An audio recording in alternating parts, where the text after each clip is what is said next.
And we are live. Hello, folks. My name is Ruben Dua from the Dub Podcast Connection Loop. Today, I have with me Eric Recker, and this is the home version. This is the home studio. We're out in the courtyard, and we're having a good time. I can hear the birds chirping, and I can see the clouds, and I feel great. So, gratitude for the time here, Eric. What are we talking about? Break this now. How do we win the now?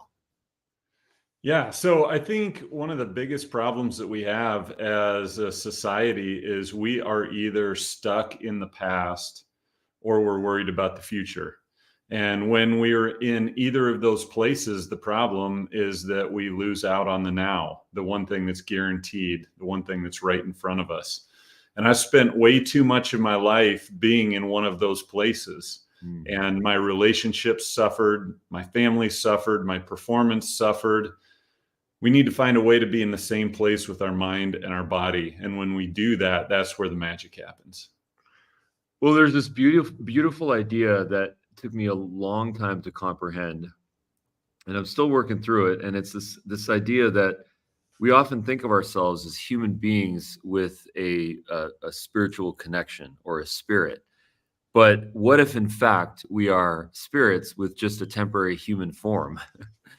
And, when I explore this topic, I realize that, it's bigger than us and it's bigger than our physical bodies, with this carbon-based life form, and that there's something a lot greater than us, something that unifies us all. And, I also start to think about this idea that the concept of time it's a little bit invented, right? The idea of past and future are relevant in this dimension, but what about the next dimension?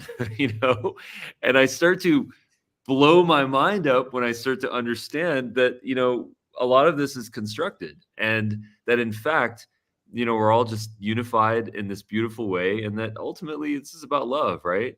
And caring. So tell me about your origin story. How does one contemplate these ideas? What is it that you went through? What was your lowest point or your awakening moment, your catalyst event? Yeah, so I'll just talk for about 3 or 4 hours, Ruben. We can get through all that, and then we'll be good to go. No, I'm here. Let's go. Yeah, I have 51% battery left.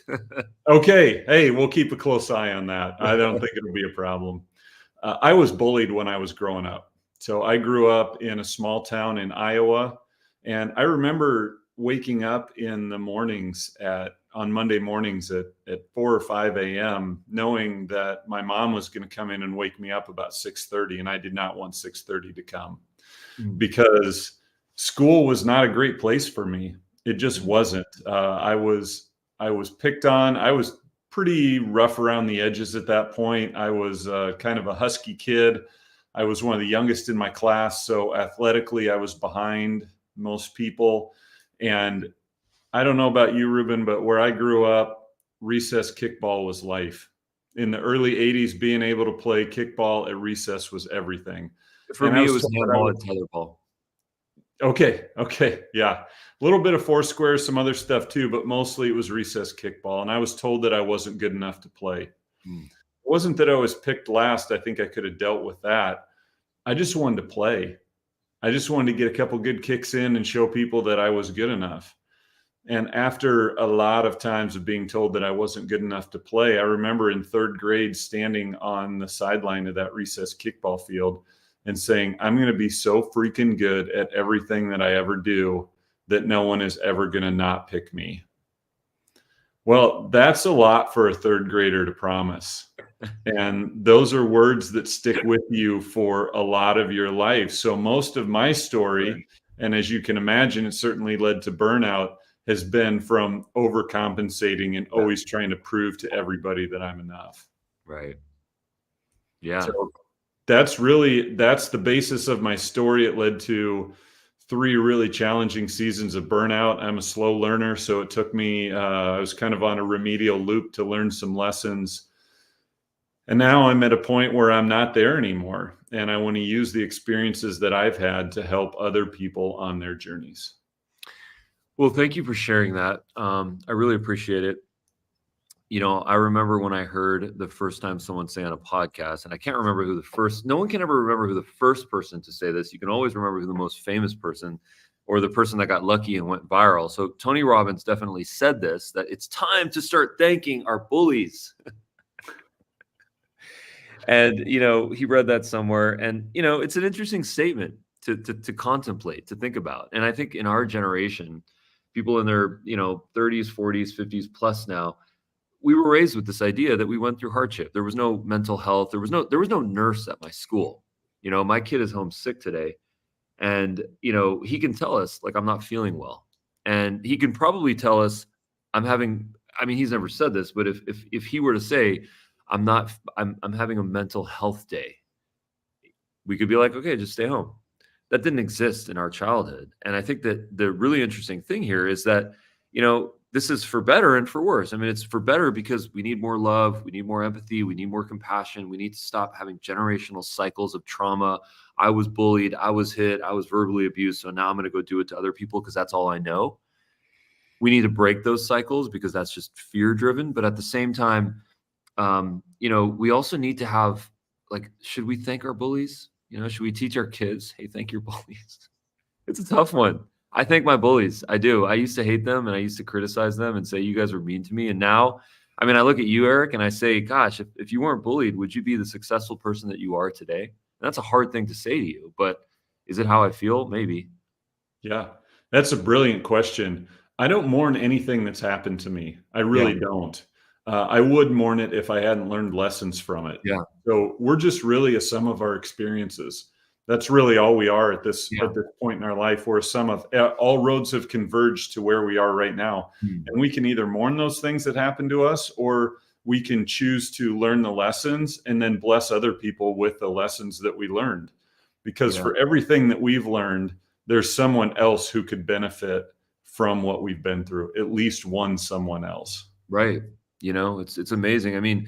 The story that I can share with you very quickly is that, it's a very ironic story, because in the last month with my kids' martial arts classes, he just didn't feel like going. He wasn't motivated. And I get it. I know what it's like to not want to go to a martial arts class. You're just, I don't want to deal with that right now. It's just so much, So he's like, I don't feel well. And then the teacher's like, well, are you sure? And, maybe he doesn't, maybe he feels just fine. He just doesn't want to go to his class. Maybe he can't articulate the idea that I don't feel motivated. I don't feel inspired.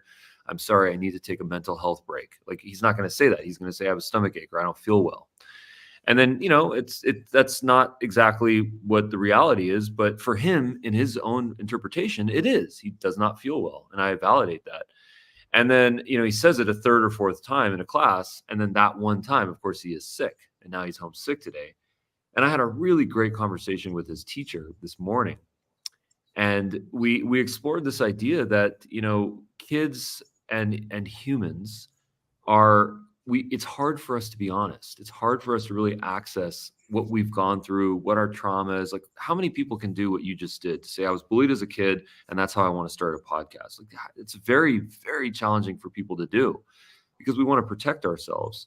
And this idea of awareness, self-awareness, and understanding what we've gone through in our past and what we're feeling right now in our present, and then how we want to change our future, that's honestly, I don't think there's anything more challenging than that. What's your take on that? How do we reconcile that? How do we wake up and become aware? I think one of the things we have to learn is that the things that we keep in the dark have power over us. And I think that was huge for me. I just needed to start having some conversations. And part of that was raising my hand and saying, hey, something's broken.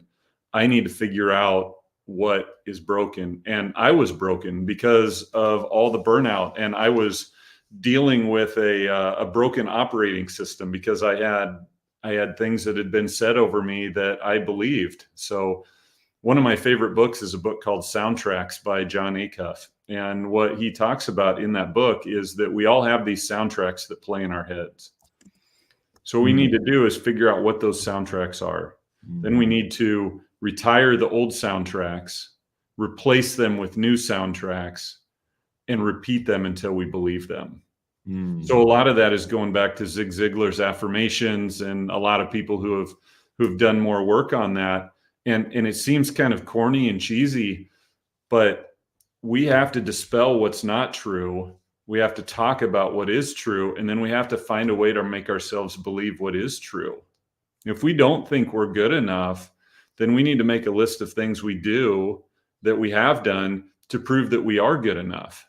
What did I do with that? I'm not good enough. Well, I've completed about 25 triathlons, including the Ironman distance. I've done mountain climbing. I manage a dental practice that has a team of 20. I'm still treating patients in there. I'm speaking and coaching. I'm doing all of this stuff. I'm, again, probably still overshot a ways from where that perfect point is, but I can believe that I'm not good enough, or I can look at the list of things I've accomplished and realize that I am good enough. I'm still on a journey. My life is a journey. Our lives are not races in any stretch of the imagination. I just can't see that. I hate that term for our life because there's so much urgency in that. To me, our lives are a quest or a journey because there's different levels, and there's heroes and there's villains that we meet, and we journey with people for part of it and not for other parts of it. But it's this, if we think about it as this exciting, epic quest, it's way more exciting than, oh man, I'm always sprinting, I'm always running, I'm always doing all of these race metaphors. That's not how I want my life to be. Right. Well, I'm gonna give you some Yoda quotes because we got Yoda with us in the room, in the house right behind you, or Yes. at least Yoda's uncle, or I should say Grogu's uncle, because that's Grogu, not Yoda, right? That's Grogu. Yep. Okay, got it. So Grogu's uncle, ancestor, I'm not certain. Fear is the path to the dark side. Fear leads to anger. Anger leads to hate. Hate leads to suffering. I'm going to repeat that. Fear is the path to the dark side. Fear leads to anger. Anger leads to hate. Hate leads to suffering. And if I were to write the movie script on your life, the opening scene would probably go something like this. A guy, an adult, walks into your dental practice and his teeth have been kicked out completely because he got his ass kicked. And he presents himself to you and says, I need help. I need you to reconstruct my mouth so I can smile and be happy again. And you realize that this is the kid that bullied you as a kid. And you're faced with a predicament with this guy right in front of you, that this is the guy that got his ass kicked. And this is the guy that used to kick your ass. And all of a sudden, you make this realization that, you know what? Maybe it's because he got his ass kicked. Who is kicking his ass, and who is kicking his ass now? And how can I help this guy to become aware of his trauma, his generational cycles where he's stuck and he's still doing it as a grown-ass man? And the way this scene, of course, ends is that you fix his teeth for free and you send him along and he's cured. And then he goes and he fixes things. And that's the lifetime story. That's the opening scene. What do you think? I mean, it's great. It's great. And you know, what's interesting is I still live in the same town that I grew up in. I went away for school and came back.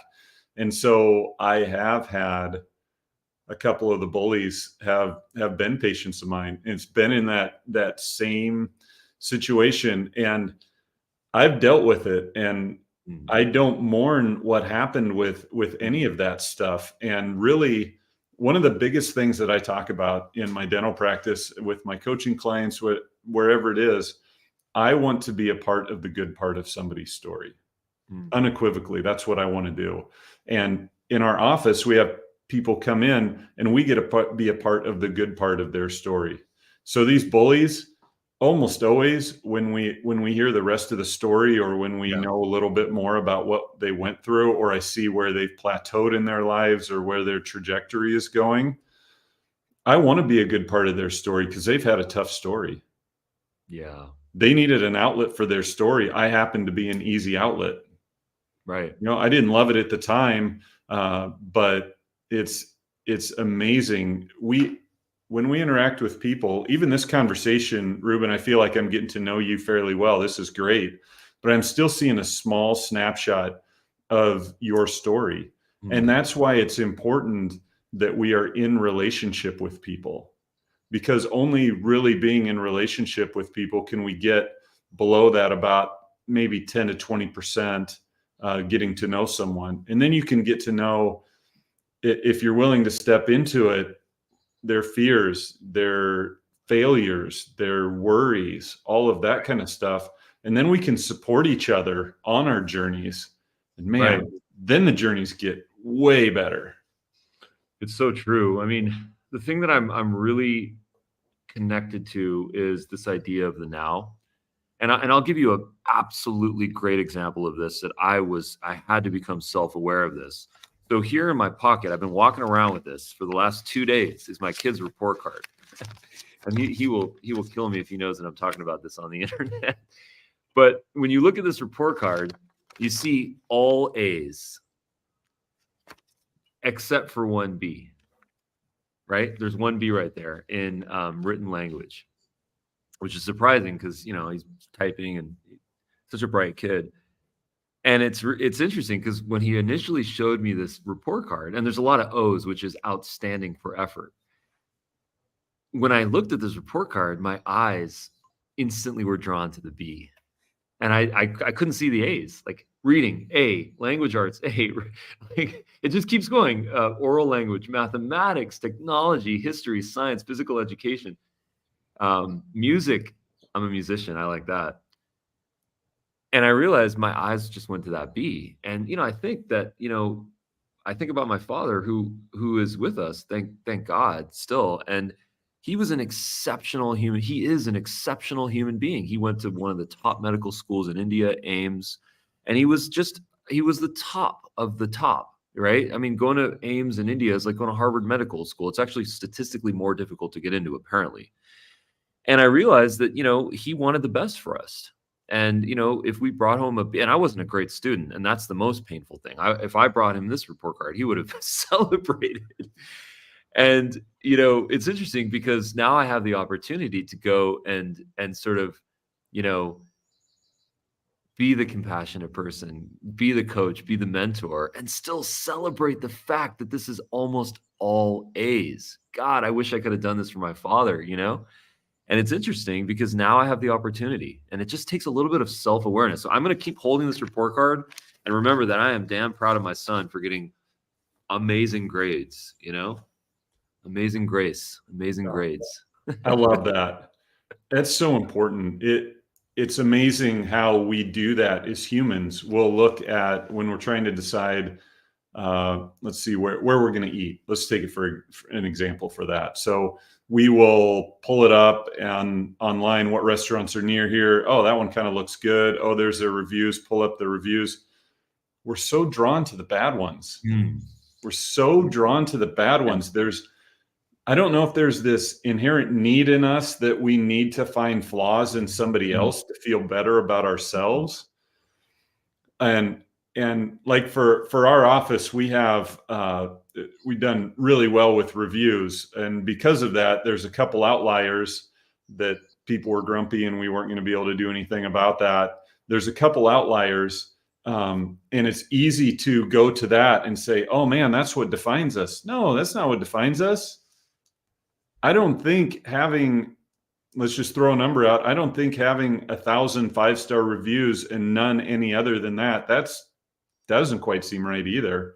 Right. There's always going to be a couple chinks in the armor. There's always going to be a couple people who had their own journey and their own expectations that they had on you that you would have had no way of knowing and couldn't have met. Right. And when we embrace those imperfections that we have in our lives, and maybe we ask a question, maybe we don't ask a question about it. One of the things that was tough for me, because I had super high expectations on myself when I was growing up. When it came time to see my kids' report cards, my wife shared something really important that she had when she was growing up. Her parents simply asked with the report card, "Is this the best you could do? Did you give it your best effort? And if you did, if you worked hard and you gave it your best effort, this is phenomenal."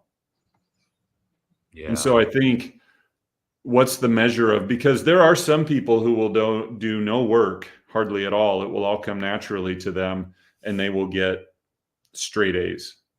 And then there's someone else who home is tough, they don't have a good study environment, they're trying to work an extra job, whatever is going on, and they're pulling B's and C's. Right. The fact that they were able to pull B's and C's with their circumstances, way more impressive than the fact that I was able to have A's.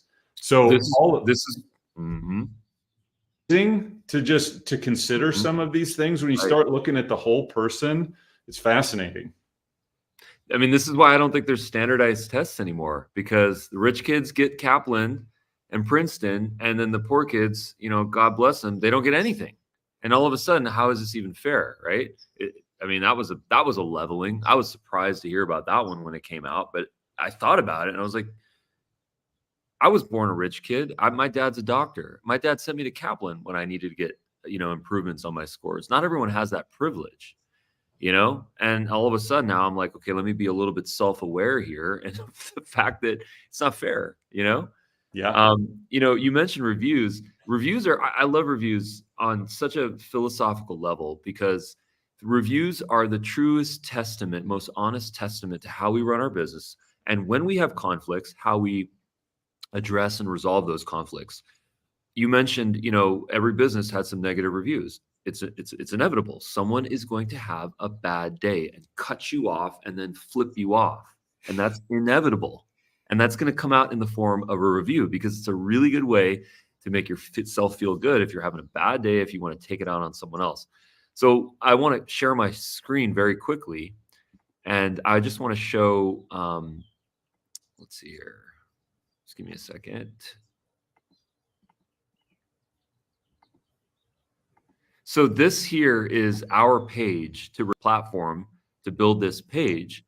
And we have this mega vulnerable video where all of us are at our homes. We haven't combed our hair and we're just with our kids, cute smiles. And here's me fixing my hair. And we're just showing that we are fallible human beings. Like, oh my God, please understand, we are not perfect. We can't even get our hair right on a video. So please go consider leaving us a review on all of these websites. And this machine that we built, which we send to every single person that has a positive experience on the Dub video platform, they get this page. And we say, please consider leaving us a review. And as a result, we've acquired like thousands of reviews. Most of them have been really, really good.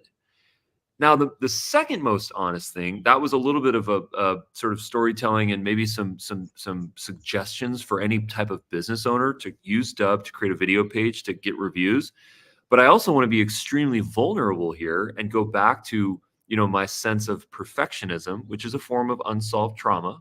Some people say that.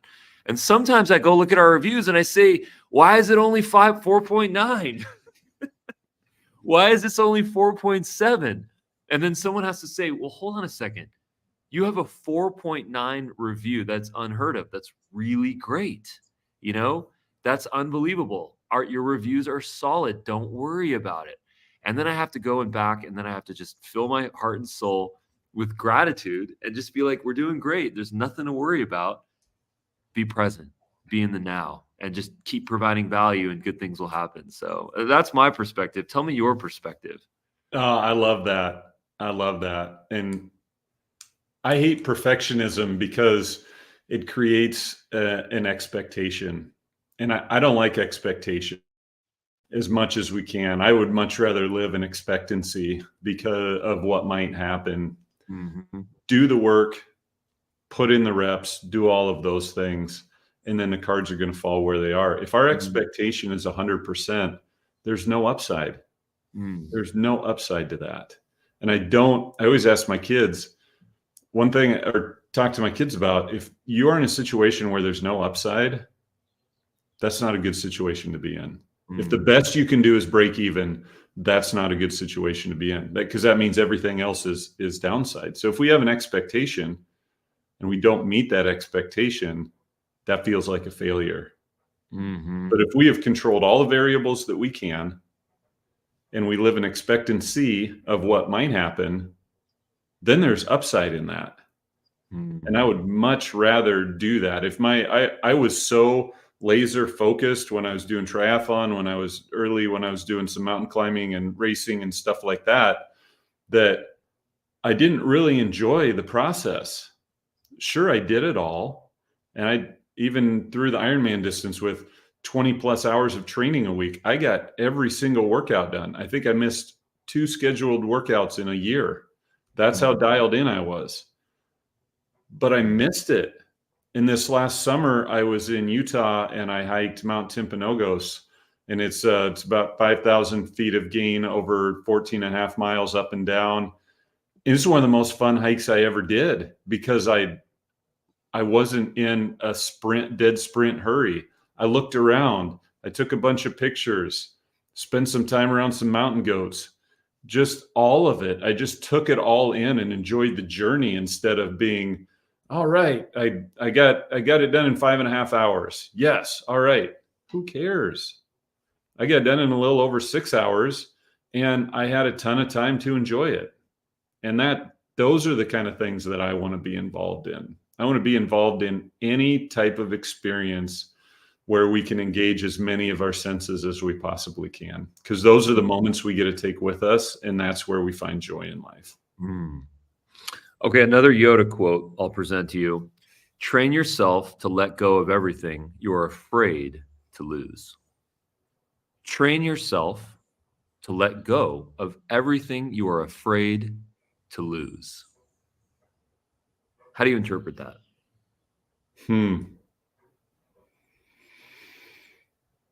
Boy, Ruben, you got me thinking heavy today. This is good stuff. Yeah, I mean, anything that we hold on to too tightly, any outcomes that we hold on to too tightly, again, puts us back in that same place where there's only downside.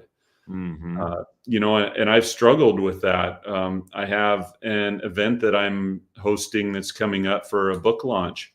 And I have been holding really tight to a number of people that I wanted in the room for the event that I'm having before the book launch. And, you know, people don't sign up very quickly for things. They wait till the last minute. We delay, we don't commit, we do all of those kind of things. So I'm having to let go of that outcome and instead trust the story, trust the process. That and another thing for me is I'm a collector. I just am. So for a while it was baseball cards, and then I kind of transitioned to baseball photos, and I'm kind of in the process of dismantling that collection, just because it's something that kind of has a little more power over me than I want it to, and it takes up a little more of my time than I want it to, and I have expectations with it. And I want to be able to live a little bit more free in my life, a little less encumbered with all of this baggage. I want a simpler life. That sounds good to me.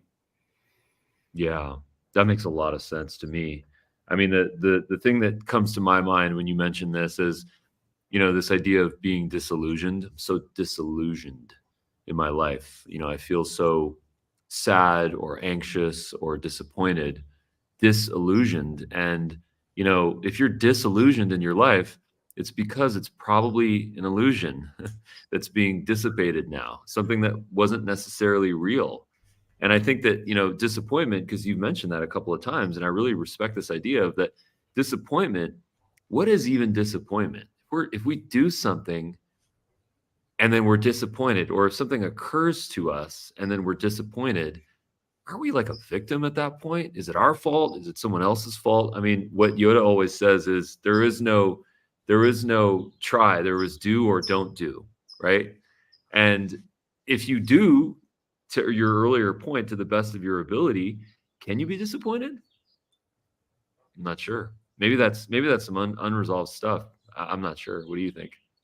I think it all has to do with how tightly you're holding on to outcomes. I really think so. There are certain things, and I'm learning this more and more. I would love to, every time I put a proposal out there in the world, I would love to get a yes. But that's just not going to happen.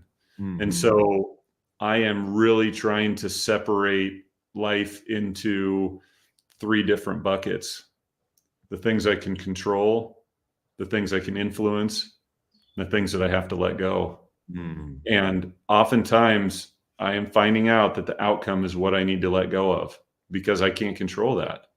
I can certainly influence it by the level of my proposal, the connection that I had with my client, the treatment plan I present to my patient, all of those different things. I can control how I show up. I can influence their behavior, but ultimately I have no control over the final outcome of that. And it's going to be a yes, no, or maybe later. And the more that I put pressure on myself that it has to be a yes, then when the yes comes through, there's really no celebration because I expected it and needed it. And when you take celebration out of the equation, life gets pretty gray. It really does. A big part of what happened in burnout for me, I didn't celebrate. I crossed the finish line of an Ironman triathlon and I was thinking of the next race within hours. I didn't celebrate. So we just have got to let go of these unrealistic expectations, these unrealistic outcomes, these things that we can't control, and focus really hard on the things that we can control. What are our habits? How are we showing up? How are we taking care of ourselves? Are we resting well? Are we jamming our schedules full? Are we providing a little bit of time for some quiet and for our brains to idle? If we can control all of the things that we can control, then we're probably going to be in good shape with the rest of it. But if we focus only on the outcomes and we're sloppy on the rest of it, we're going to have poor outcomes. That's it right there. And this goes back to how we open this, which is if we're fully present in the now, doing something to the best of our ability, controlling it, letting things go that don't matter to us, the outcome presents itself, right? That's what you said. It does. There's beauty in that. There's control in that. There's liberation in that. There is. And then when the outcome is not as we desire, then we take a step back and say, okay, what can I learn from this? We learn from it, apply it. And then while it feels like a loss, it's at least partially a win because we learned something from it. Maybe we'll do something different next time. Maybe we'll change our process. Maybe it just wasn't the right time. We're just not at a point where we're going to get 100% of yeses. But that doesn't mean we don't keep trying. Right. Beautiful. Where can people connect with you? Social channels, website, events that you're speaking at, podcasts? Yeah. So home base is just my website, ericrecker.com. So it will have information about speaking, coaching, Win the Now gatherings that I hold, and love to hold those in Park City, Utah. Really cool opportunity for groups to have a retreat. I facilitate the retreat and we do a lot of really cool things. Social media, I'm on LinkedIn, I'm on Instagram and on Facebook. My book, That Damn Analogy, comes out April 12th, and that is just all about how we are nothing more than the flow of energy through our bodies, and it's strategies on how to do the best we can with that flow of energy. We're really good at outflow. We're pretty terrible at inflow, and we can work on that and become better versions of ourselves. So that's a few things. If you just if you're feeling a little burnt out, which I know a lot of us are, I have a 5-day knockback burnout challenge on my website. It's a great way to just get some honest steps on how you can push burnout back. So you just plug into that. You'll get a couple emails, and then that becomes a way that we can stay in touch. So any way that I can help, reach out. I'd love to have a conversation. Beautiful. And then right there below me is the link, ericrecker.com, ERICRECKER.com. And then there's that 5-day challenge. If you are feeling burnout, gosh, I know what that's like. Oof. I mean, videos, doing as many videos as I do as the CEO of a video platform, you get burned out because you have LED lights in your eyes like 2 hours a day. I believe it. It's nice to be under this light form. Oh, it's fantastic. Well, Eric, thank you so much for your time. I really appreciate you. I encourage people to go and spend some time researching Eric Recker. He's got a great story, some great content, an upcoming book. And if you have some time, check out dub.com, video sales platform, so you can connect with your people with video. There's no better way to share a message than sending a video, a selfie video of yourself, or a screen video, or a podcast clip. So enjoy that, and we'll see you at the next episode. Thanks, guys. Thanks, Eric. Thank you.